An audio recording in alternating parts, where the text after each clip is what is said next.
Okay.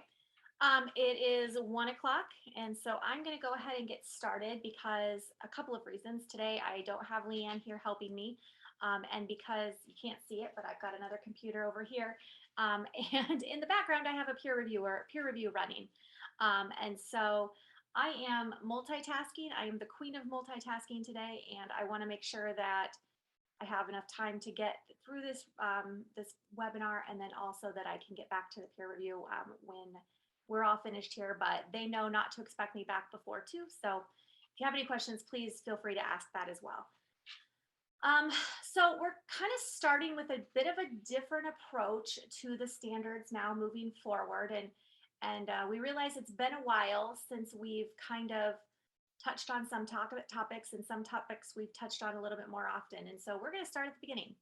We are starting with standards 1 and 2, and we're going to go through those today. And then, the next webinar will probably cover 3, maybe 4. We'll kind of loop them, kind of group them together based on how long they're going to take to get through. Some standards are large and there's a lot, and some are less. They're not as big, and so we can maybe get through those a little bit faster. So these two, it made sense to group together because for a couple of reasons. One, a lot of times programs get them a little mixed up, like what exactly do they mean? And then two, they actually kind of go together pretty well because one flows into the other. So standard 1, access to service, and standard 2, screening. Can everybody, I guess I should pause here. Everybody can see my screen, correct? If you can't, just type into the chat. I see somebody's got their thumbs up. Thanks, Kim. I appreciate that. Okay, good. I'm always worried about that. So standard 1, access to service. This standard says services are available to help families maintain or strengthen child, individual, and family functionings. And that's kind of standard 1 as a whole. And then we'll get into breaking that down into the substandards there. But this is really about what is your service and how do families know to access your service. Got one more joining us. Let me let them in. Just let her get connected here. Excellent. Okay.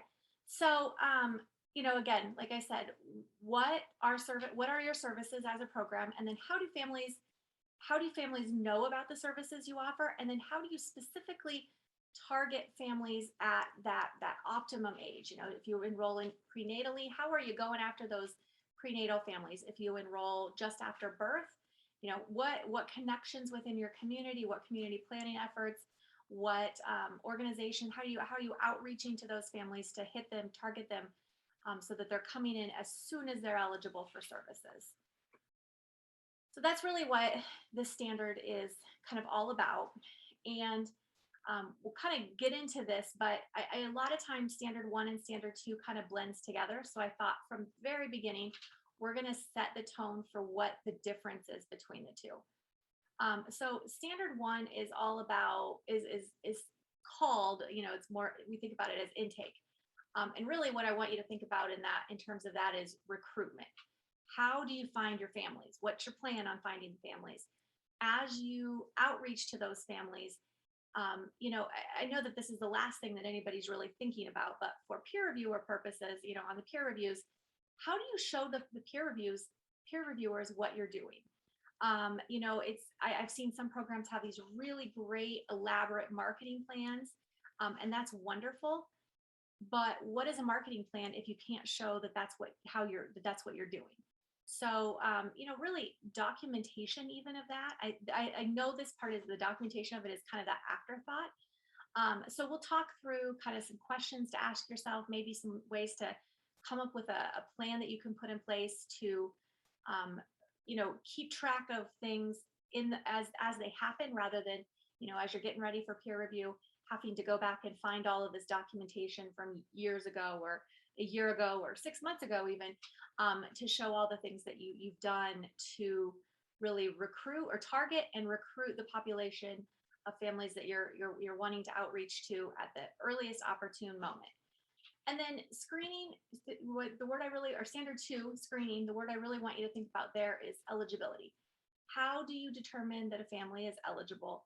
And how do we screen those families for eligibility in a way that is, being good stewards of the family, and making sure that they really understand the program that you're screening them for.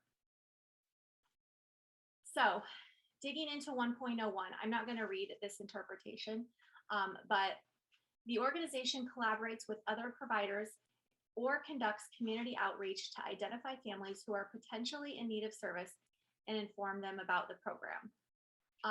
This last sentence down here in the interpretation talks about specific strategies, and that's kind of your clue that this is really what we're looking for here. Telephone calls, mailings, informational packets, brochures, announcement at community programs and events, drop-in visits to the home. The drop-in visits are really more of a, once you've identified a family and maybe you kind of know about a family, maybe another family has given them referral information, and maybe you're trying to bring them in to talk to them, you haven't even screened them yet. That's probably going to be less the case, and really more of it is that marketing, and participation in community partnerships, going to those CPPC meetings or prevent child abuse meetings or ECI meetings, or ECI to a lesser extent, but maybe so. Really, with the other community, with community service providers that are also working with families that can make a referral, or that might be able to give you some information about like pockets of populations. I know the program I came from before I worked in IFSTAN, we were always trying to we knew there was a large Hispanic community in the town that I worked in. But we always were really trying to get in with that. We knew there was a need there. We wanted to build and establish a rapport with them. And so, part of our efforts were to initiate and then collaborate on that relationship, so with those families and with other organizations that provided those services. So what are you doing to get to those families? So understanding 1.01, collaboration with community partners is going to be a big one of it. So it's that who, when, and how often. Are you bringing materials? Are there presentations used? And then the big one there is how do you document? How do you document it? The presentations used one is a really good idea. I know I don't see this very often in boxes, but it could be maybe you have kind of a canned PowerPoint that you bring to lots of different meetings. Maybe there's another community partner that wants you to come in and talk about your program a little bit. Like, you can include the slides from your presentation, like, so that the peer reviewers could see that. That would be real. Actually, I would love to see that as a TA provider and as a peer reviewer. Like, I kind of want to see. Sorry, people are sending me messages right now.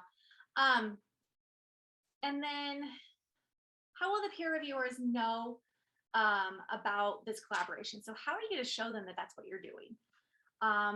The best way that I have seen this done, and what my recommendation is on this, is to somehow keep a log those phone calls with community partners, log those brochure drop-offs, like how many did you take, where did you take them, when did you take them, and then log those community events participated in. Again, kind of the way that I've seen this done the best, I don't know if the best is the right word, but in a way that makes sense in my brain and I think could be easily replicated in other programs, is having like a binder or a file or something like that. And then as you go to those community events, like say you go to a CPPC meeting and you get the agenda, you come back, or maybe you get the meeting minutes from the time before that, or whatever. You come back, you document it on your log, like CPPC meeting, this date, and then you maybe there's not much else to put on there, but then you've got this built-in record, and then it's like a folder. You just put in your agenda or your meeting minutes there, and then you've got this folder where everything lives, with all of your attendance, or documentation of attendance or participation in those community meetings. Phone calls, I know I was always calling.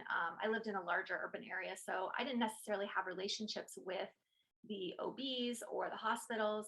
And so as a new OB comes to town or opens up or starts, making a contact with them, calling them, letting them know who we are, what we do. And then you would again document that in that log. So that would be a really easy way to do it. And you could then, once it came time for peer review or in your NTA, you've got this log that you can show and everything's already there. I'm all about planning for peer review the 5 years before peer review happens rather than the 1 year before. I mean, even though you get TA in that 1 year before, but planning for it the whole 5 years rather than hurry up and rush and try to squeeze it all in right then. And then brochure drop offs as you're around town and you're, maybe you recognize at the library that they are out of your flyers or wherever that might be. You drop off 20 more flyers, you put that on the log. It's a simple way to have something there when you need it rather than having to rack your brain as you get ready for peer review. Like, what did I do? When did I do that? Or like sometimes trying to find all of those meeting minutes. I have had another program. Actually, this was a really good idea. I had another program that would go to the meeting and use like a scanner app on their phone and take a picture of the agenda or the whatever, and the meeting minutes or whatever, and then would just scan it, take a picture, scan it or whatever, and then email it to themselves at work. And then they, when they get back to the office, they've got a PDF copy of it, and then they can just store that electronically. For those of us that prefer, like, I don't like paper. Paper doesn't make it very far with me. I usually throw it away. So having something electronic and having an email that tells me, Risa, you need to file this, would be helpful. That would be something I could do. And then, yeah, we talked about keeping the community minutes, meeting agendas, or mini meeting minutes to show participation for recruitment, especially those meeting minutes where you got to talk for 15-20 minutes about your program.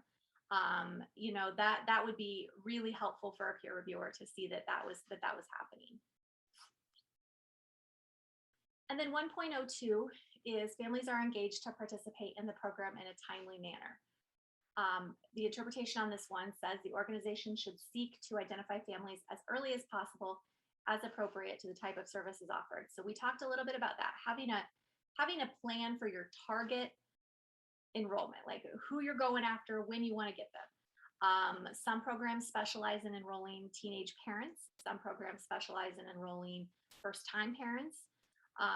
We all have, I think most programs have some version of a risk factor assessment, to determine, this isn't determining eligibility. This is beyond eligibility. This is, if your capacity was 25 families and you could have 25 families that was, you were really going after, and this, like, who would they be? What would they look like? When would you enroll them? Would you enroll them prenatally? Would you enroll them right after the child's born? Who is beyond who's eligible for your program within that demographic? Who is your target? Maybe it's families that English is a second language for them. Whatever that could be, and that should be really your policy should describe that, and then your policy should describe what your approach as a program is to getting to that population. Whether you don't have to get into the nitty gritty, but it's maybe there's a specific type of, if you're enrolled, for example, prenatals, that there's definitely getting in with OBs would be good, or even WIC clinics would be good. And so your policy should really talk a little bit more about that, rather than just saying, we're going to engage families as soon as we possibly can. Like, it needs, we're kind of within the Iowa Family Support Standards. We're at that point now where most programs have a policy that says something similar to what the standard is. And now we're asking programs to take it that next step and enshrine, put in your procedure that's attached to your policy, like, okay, not just the what is the policy. And now we want to get into the, like, who, when, how often, and that's your procedure.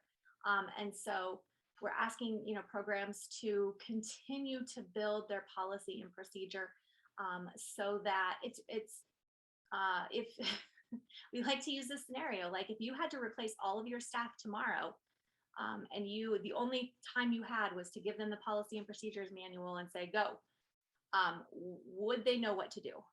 If your policy and procedure manual is a document that just says this is what you're going to do with no like attention paid to the how, would they know? I mean, some things sure they would know.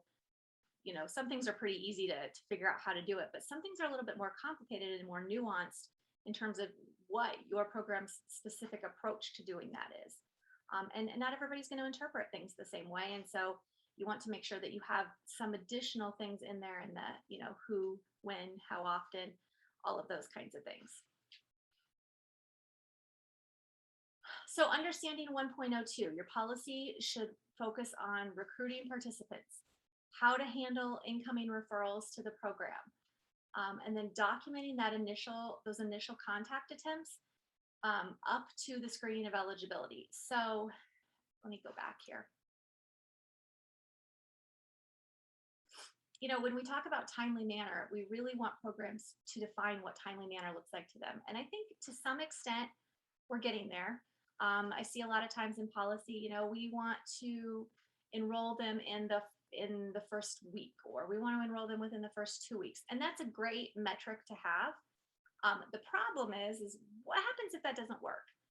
And so from a peer reviewer standpoint, they may see, okay, well, sometimes, and then this is, isn't always the case either. Like the referral came in on Monday, and then it wasn't until a month later that the family enrolled, and there's no documentation of what happened in between there. And so if your policy says a week, the peer reviewers are like, oh gosh, that didn't meet their policy. But it could be that you called the family every day for a month and they just didn't respond to you, or for whatever reason there was something going on where you weren't able to get there to do the screening to determine eligibility, and to kind of kick off that participation. As it just there might have just been a reason why they couldn't get there. I will say that sometimes I see some where the reason why maybe this stuff is all documented, but the reason why a family wasn't engaged in a timely manner is because someone was on vacation, or someone was on leave, or they're just so busy and understaffed, and those are reasons that the peers are going to find it out of adherence. So and that's kind of, they're always going to, if absent any evidence to the contrary, they're gonna mark it out of adherence.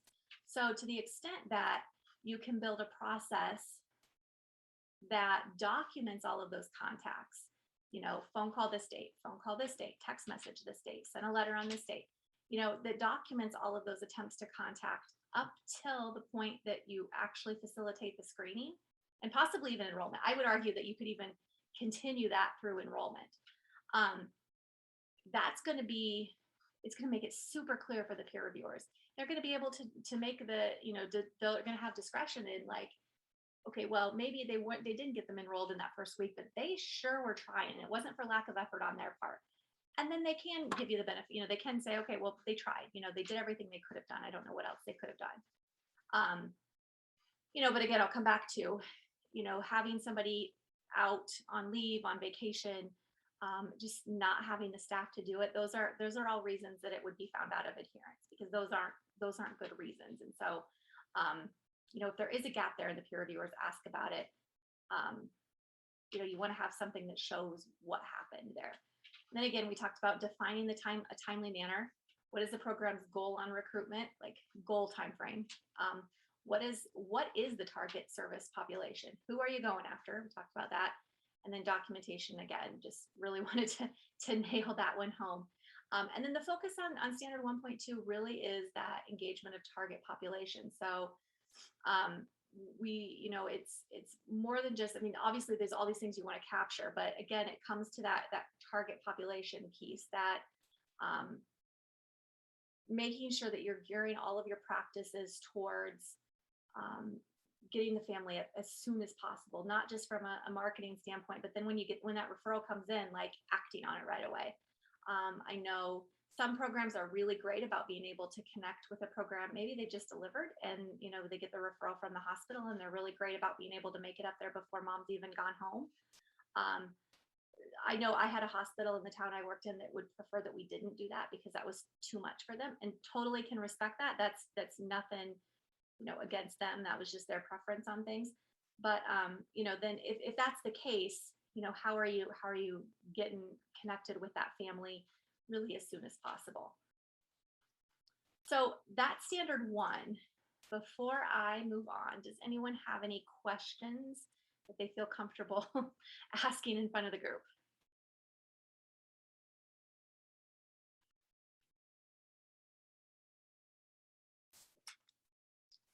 Okie doke. I will move along. So standard two is screening.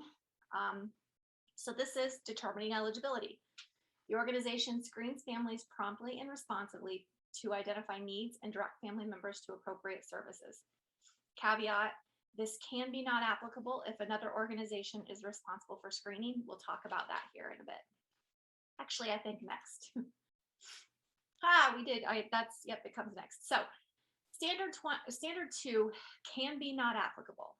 However, we talked about it if another organization is responsible for screening. A lot of times we get questions about this, where a program thinks, oh yeah, we're part of a coordinated intake, so we don't have to do that. And that may be true. Coordinated intakes programs could be an example of this, but it depends on the structure of the coordinated intake program. And kind of the qualifying factor here is if your program receives a referral, so directly from the family, say the family called you or the WIC office called you and said, here's the name of a family. If you screen them and then move on to enroll them in services without sending it to a coordinated intake, like a group that, kind of doles those out, then this standard would be applicable. There are currently few examples of, I hate to use the word true coordinated intake, but a coordinated intake where every referral in the county goes through that coordinated intake entity. We have few of those in the state of Iowa. I know more and more are coming every day, and more counties are, doing the work that's necessary to get them to the point where that's really what their process looks like. I've been a part of a coordinated intake program that worked, or a county I was within a county of a coordinated intake program that was truly a coordinated intake in that every referral came through them. And it was a challenge to hammer out, but we came out the other side, and I will say that it was a positive experience at the end of the day. When the focus was really on meeting the needs of our families, and it was a positive experience. It took us a while to get there, but so coordinated intake in this way, just being coordinated intake doesn't mean that this standard would be not applicable. So this is something we will definitely cover with each program in TA, whether or not that standard is applicable. If you want to talk about it now, if you're kind of have some questions about like, I need to know if I need to be thinking about this standard or what I need to be doing here, definitely reach out to me. I want to make sure everyone knows you can reach out to me at any point in time. Now, you don't have to wait until your TA to reach out. If you have questions, email me now. I will get back to you. It won't be like the first thing I respond to sometimes if I've got a lot of other things on my plate. I'll flag that for follow-up when things slow down a little bit, maybe in a couple of days, but I will absolutely get back to you. Because I want you to, be working the whole 5 years and getting ready for the next peer review. And if I'm not providing some support and some, guidance on some, what a policy should look like or whatever during that time, that's really, and then I come in at the, during TA and say, okay, well, all this stuff needs to be fixed. I would rather review a policy with you, while you're working on implementing it rather than 3 years after you've implemented it. So please ask those questions.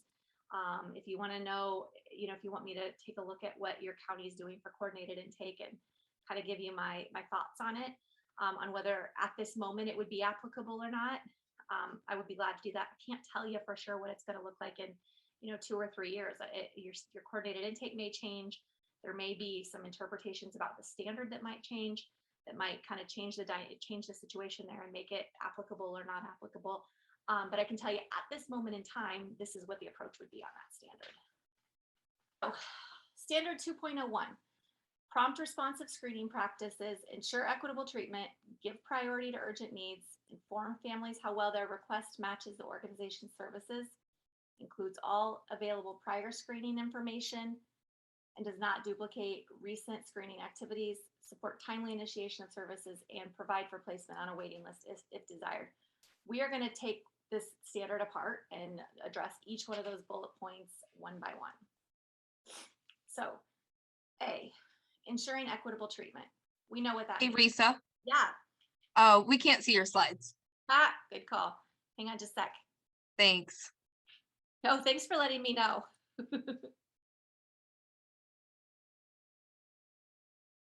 There we go. Perfect. Now we can. Awesome. Thank you so much. All right. So ensuring equitable treatment, we know what that means. Treating all families the same through the screening process. We want to make sure we're using screening material that is universal.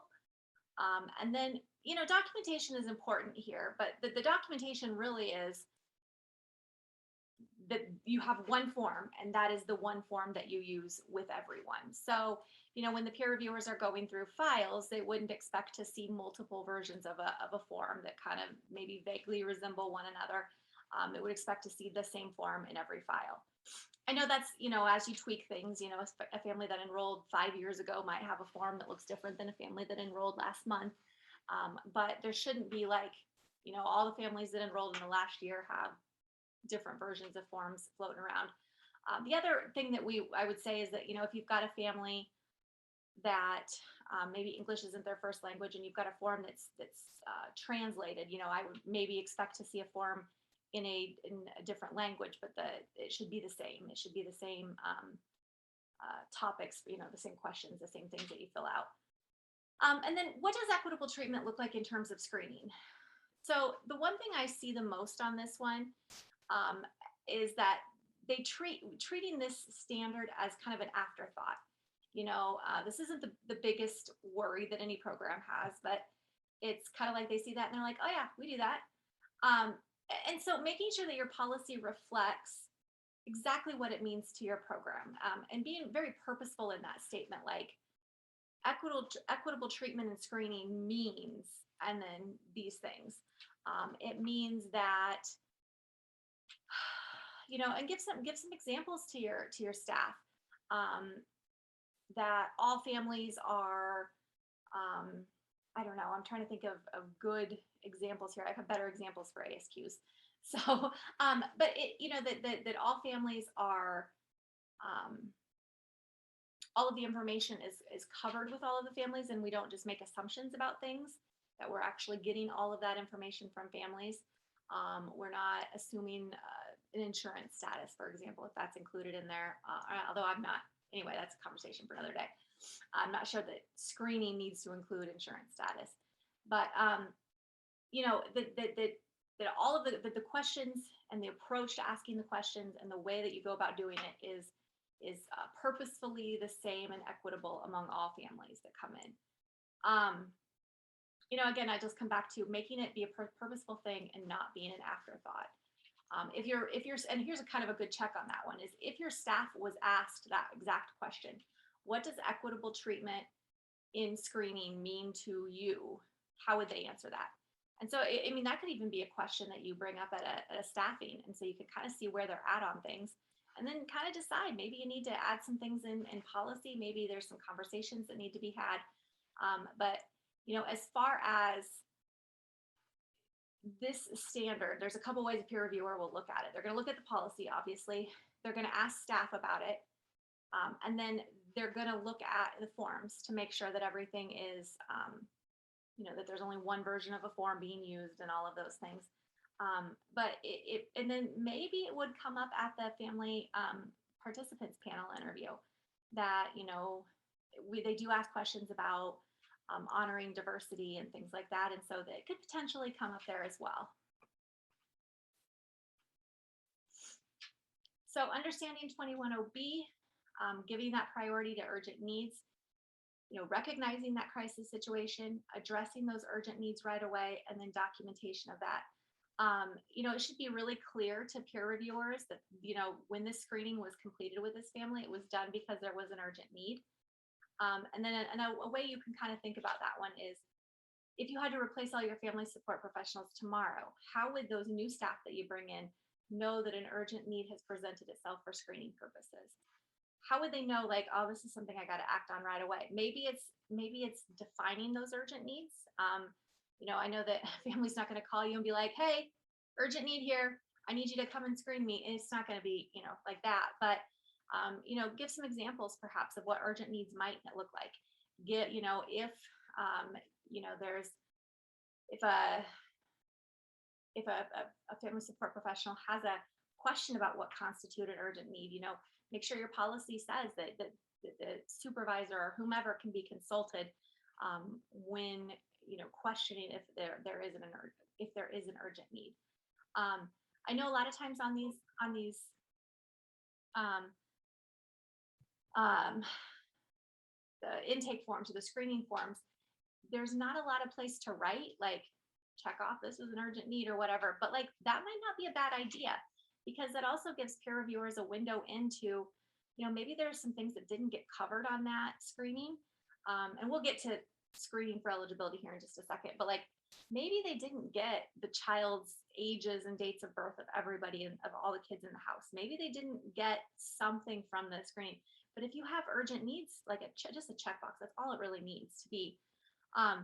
If that's on the intake form, then the peer reviewer is going to know, like, hey, maybe there's a reason why there's a giant blank space in the middle of this form. It's because this family was experiencing a crisis, and that person screening them needed to help that family work through that crisis at that moment, rather than like, now I need your children's dates of birth.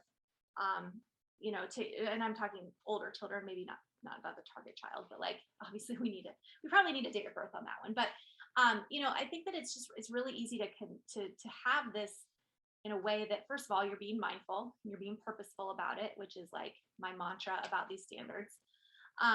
And that you're able, it's just you're not adding anything extra. It's just a quick little, yep, this was an urgent need. And maybe there's a checkbox for like, what is the urgent need? And we can kind of think, I think we know what most of our urgent needs are when they come in, and so then you could just check, there's a couple of different options, and then maybe an other and a spot to write in what the other is. And that captures that perfectly.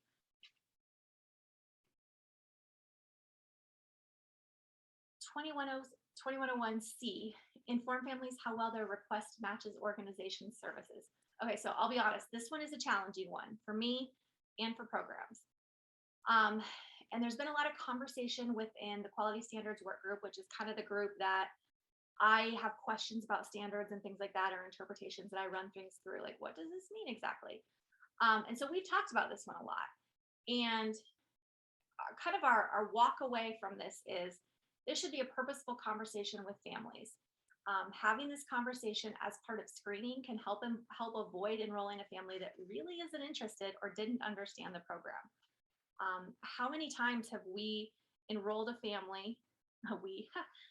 I speak like I work in your programs now, but how many times have you enrolled a program or a family, and then maybe they weren't super responsive right away, and you kind of start to question, like, maybe they weren't a good fit for the program. And so having that conversation is like, this is what our program can do. This is what our program is not, or does not do, or would need to like refer to someone else on. Having that purposeful conversation can help you avoid enrolling families that aren't a good fit, or that didn't understand. Maybe they, had a friend that was in the program 2 years ago, and that friend got something, and so they thought they were going to get something for free, or whatever that might look like. And so I think that having that is a good thing. And then the question is, how would a peer reviewer know that this has been done for every family screened? Where is that documented? And that's a challenge. I think that sometimes I see on forms where it's been like, gave the family a flyer. I'm not sure that's the best approach to that. That might be, I think we're getting there. Here's the flyer on my program that explains what we do. But like, It really is more of it's a conversation, and maybe even having documentation of that conversation, or like what that looked like. Um, talked about, is this program a good fit with the family? They said, they expressed XYZ concern, or they felt that it was. I think that that's just a good way to, there's a the conversation itself is purposeful. It's that documentation piece that can be a challenge. But at the end of the day, how do peer reviewers know that this has been done for every family screen? How, if they were looking through a file, where would they point to say that's where I would see that at? And so that's how I know it's done or wasn't done. 2101D, including all available prior screening information, and does not duplicate recent screening practices. This doesn't really happen that often, where you get a family that you have some prior screening information on. Maybe it does if it's like a second child after an older child has graduated from the program, and maybe the family is coming back. Maybe you screened them last 6 months ago and they weren't interested, and now they maybe are. Um, and I don't want to get too deep into this one, because it's really not something that we would see it if it were there, and if it's not there, it doesn't mean that you didn't do it. I think your policy needs to cover what that looks like. But the one thing I've had a lot of questions about this lately on is, does it mean that that you shouldn't update contact information? Absolutely, you should update contact information. If for no other reason, then we want to make sure their address is the same, so that they are still residing in the county to make them eligible for services. We definitely want to make sure we can call the family. We have a current phone number for them. So this is the standard here, is not telling people you can't update an address or a phone number or whatever. And then I think the other thing in policy is that you want to make sure that you kind of have a sunset on those prior screening information. So like, I don't think that we would say, oh, this family we screened them for services with another child 4 years ago, and so we don't want to duplicate that stuff, so we're not going to do as an intensive screening or whatever. Like, I think that is maybe an overreach. I think that if the family, you could add a time period on that, like, if the family had been screened in the last 6 months, we don't want to, we're not going to duplicate that. Or maybe there's some sort of criteria you put in there about the family situation has changed. Maybe they have recently become pregnant, or whatever. Maybe they recently there was a crisis situation that happened. Maybe 6 months ago they didn't think they needed services because they were pretty stable, and then something happened. So I think that you can put kind of a time limit on that prior screening and say, from older than a certain amount of time ago, we would, okay, so if they've been screened in the last 6 months or whatever that time frame is, then we wouldn't need to rescreen them. But if it was older than that, we would. Does that make sense to everyone? I hope it does. 2101E, support timely initiation of services. This is probably the biggest one from this particular standard. Define timely.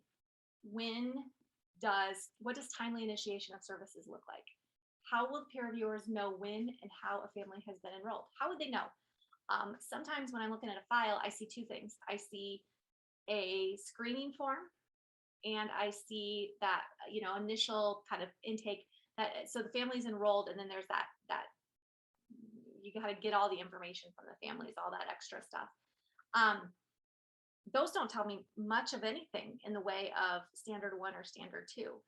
I still don't know what timely looks like. I don't know when you first got that referral. I don't know when you first contacted the family. I don't know when you screened the family for the first time.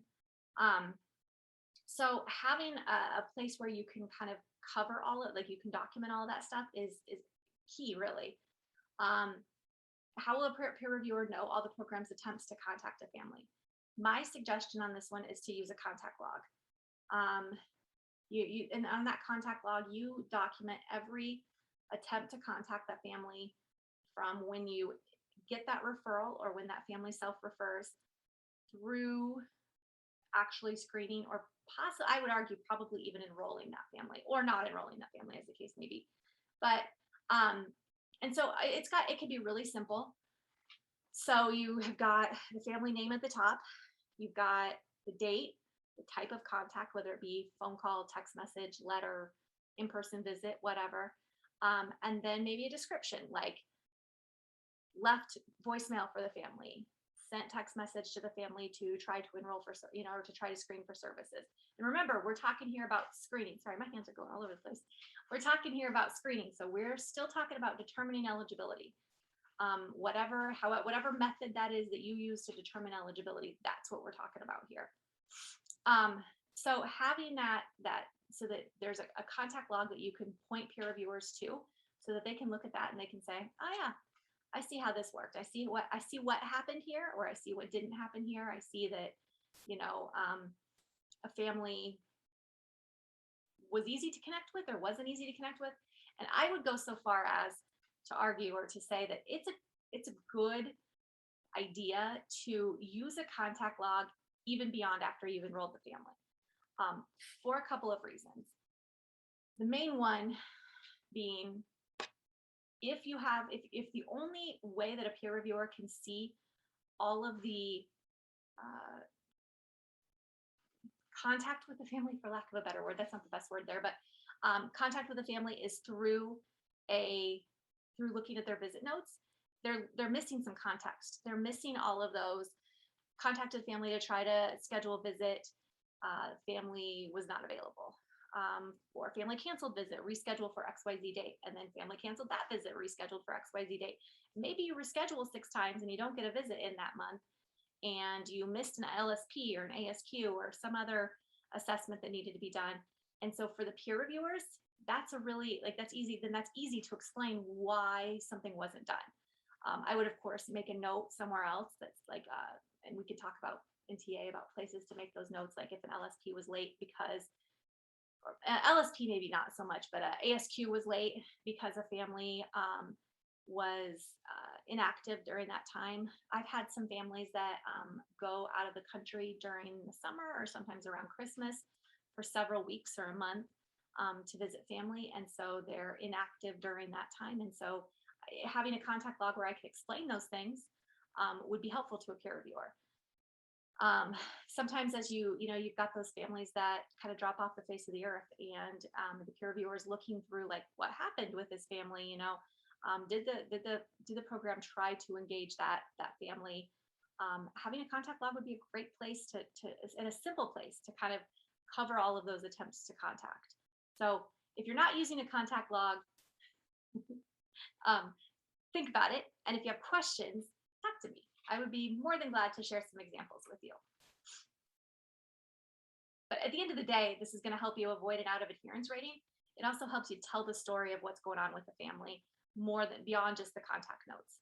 I think that especially like if another example of that is like if your family support professional leaves and there's a new one coming in, having some context on like the historical ebbs and flows of that contact with the family could be helpful to them to kind of know what works and what doesn't work. Maybe that family only responds to text messages, and having that context would be helpful. And then 2.01F, provide for placement on a waiting list if desired. Okay, so big one here. Regardless if your program has ever used a waiting list, there must be a process in place. The standard unequivocally requires it. Even if the program hasn't had or doesn't anticipate ever having a waiting list, create a template for what one would look like. Peer reviewers will need to see this. I have heard a lot lately, actually, for the whole time I've been doing this job, I've heard a lot of like, we've never had a waiting list, it's never going to happen, so why would I do this? Because I'd never had a derecho hit my house until August 10th of 2020, and then it happened. And just because something has never happened before doesn't mean it might not happen in the future. And maybe that's my anxiety talking a little bit, but it's certainly possible. And so have a plan in place in case that happens. What happens if next fiscal year, and this is like worst case scenario, but what happens if next fiscal year your capacity gets cut in half, and all of a sudden you do maybe have to operate on a wait list. You've got something already in place. You've got something you can fall back on. Maybe you have to tweak it a little bit, but you don't have to recreate, or you don't have to create the whole process at that point. So that is important. 2.02, we are almost done here. Families who cannot be served or cannot be served promptly are referred or connected to appropriate resources. And again, this one has an NA specifically for the standard. So if your organization accepts all clients, I've never seen that happen, or only receives clients by referral and was required by contract to accept all referrals, never seen that one happen. Sometimes programs try to NA this standard, and just because they see that it's a possibility, it almost never works. So understanding standard 2.02, there's a lot of questions to kind of ask yourself here. So first of all, eligibility. Let's take a moment and talk about this. How does your program determine when a family is eligible? How do you determine when a family is not eligible? What happens when a family is eligible? What happens when a family is not eligible? How do you document that for every family? So family comes in, and the disposition from that screening is going to be one of those four things, right? They're either eligible or they're not, or one of those two things. They're either eligible or they're not eligible. Even if, you get a phone call and it's the WIC office is like, this family doesn't technically live in Jasper County, but they're like just right on the outside. They live in one of our towns that's kind of like a border town. Like, could you serve them in your program? I think that at that point you might want to go out there to the and find out exactly where they're at in the town. Used to live in Scott County, and we had a town that literally was in 3 counties. So every time I got a referral for that town, you bet I went out there, I met with the family, I got their street address, so I could map it out to see what county they lived in, because I couldn't serve them if they didn't live in Scott County.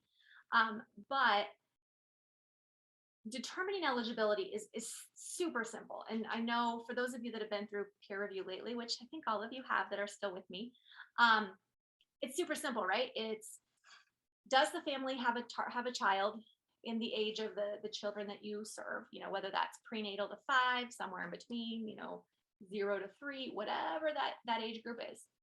How old is that child? What county do they live in? Do they live in a county that you are funded to provide services in? So in my case, do they live in Jasper County? And then the last one may or may not be applicable, is that family support eligibility from ECI. What are they at a certain percentage of the federal poverty level? Does the child have an IFSP, or the parent sometimes have an IFSP? Like, those are really the main eligibility requirements for most programs that come through the Iowa Family Support Credential. There are others. Not every Iowa Family Support Credential program is an ECI funded program. So there's kind of some other variables out there, but like, for the most part, those are the big 3. So this is going to rock your world, but your screening tool doesn't really have to ask much more than those things. You've got this complicated 2-page screening for eligibility form. You don't need it. It's not important. Maybe you want to capture some additional things on there. Definitely you want to know where they live and how to get a hold of them, and stuff like that. But a lot of those questions that seem super like we get really in depth on, those could be covered on an enrollment form, on something that happens after the family has decided to participate in the program. Those questions have nothing to do with eligibility. We just really need to know, is the family eligible? So it's kind of like a reverse thinking here. How do you know if a family is eligible? And each program should be able to pretty clearly define that. And if not, we're gonna clear that up in TA right away, because that is one of the favorite questions of the peer reviewers, and so we really hit that one hard in TA. One of the questions, I can hear Leanne saying this in my head. So some programs will be like, well, if they have a child in these ages, and Leanne's like, great, I live in Illinois, are you going to serve my kids? Which they're like, what, you live in Illinois? She lives right across the river. It's not that big of a deal. But so it's really, though, eligibility is a super simple thing for most ECI funded programs. We don't need to get down in the weeds on all of those other things. And sometimes I think that when we have those screening forms that ask a ton of questions, one, we know we have families that are vulnerable. We know that we have families that have experienced trauma. And so when we ask all of those super intrusive questions, we might be inadvertently driving away families because we want to capture all of this information.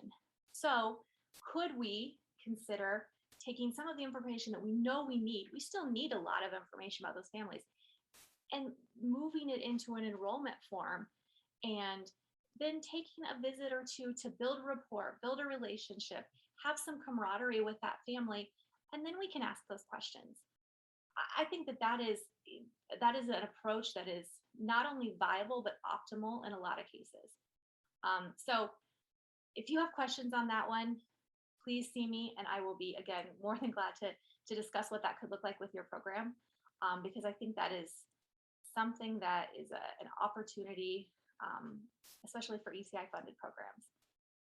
So the other question is, if two families are on a wait list that have the same eligibility, they meet all the eligibility requirements, look at the ones we just referenced above, they came in at the exact same moment, how would the program decide who to admit? Is there documentation of this process already in policy? Probably. There's probably some sort of like risk factor score or something like that. But your policy needs to cover what that looks like. A lot of times we ask this question in panel interviews, and the family support professionals will tell me what it is, but I've not really seen it as clearly defined in policy always. And so we need to make sure that I know that conversation is happening within programs. We need to make sure that it's being covered in policy as well, and to the level of detail that these family support workers are familiar with that. And then how do you document that in the client file? So at the end of the day, you fill out your screening form to determine eligibility with the family. And then is there a place that you're kind of marking that final disposition, like family is eligible for services, family is not eligible for services, and referred them to XYZ. And then that's kind of the next topic. If a family is not eligible for the program, what does the documentation of that look like? Where is it documented? And then what kinds of attempts do you make to connect them with other appropriate resources or referrals within the community? Because that's kind of the second step there is, maybe you enroll family or children through the age of 3, and the child is 4. And so you determine that your program won't work, but maybe you know of a program that will enroll a 4-year-old and work on those school readiness kinds of things. So you could definitely give out that referral. Maybe there's some other options within your community as well. Maybe you have a early Head Start or Head Start program that you could, it's not the same, but it might be a good resource for the family. So we're done. Quick plug, we have a Facebook page, the Iowa Family Support Technical Assistance Network, IFSTAN, where we're trying to grow our visibility within the state and make it easier for y'all to find out about, what's going on with us, when our webinars are, when we've got new standards coming out, any of those things. And so, please feel free to like us on there. I don't know with this group, I don't know how many of y'all have professional Facebook pages. Some of us do, I do. And so if you don't feel comfortable doing it on your personal account, you could do it on a professional account or vice versa. I don't really care. Just check us out. And then here's our contact information, myself and Leanne. As always, my cell phone number is this 563 number. It is easier to call me on that than the 515 number that's on my email signature. It all rings to the same phone, but my preference would be, I'd like to know, caller ID is important to me. So a lot of times I'll get messages. It's like, hey, Risa, this is so-and-so. Call me back at this number. And if you call my work phone and it forwards to my cell phone, I don't know what that number is. So just call me on my cell phone. And that's it. Okay, I'm going to go ahead and stop the recording now.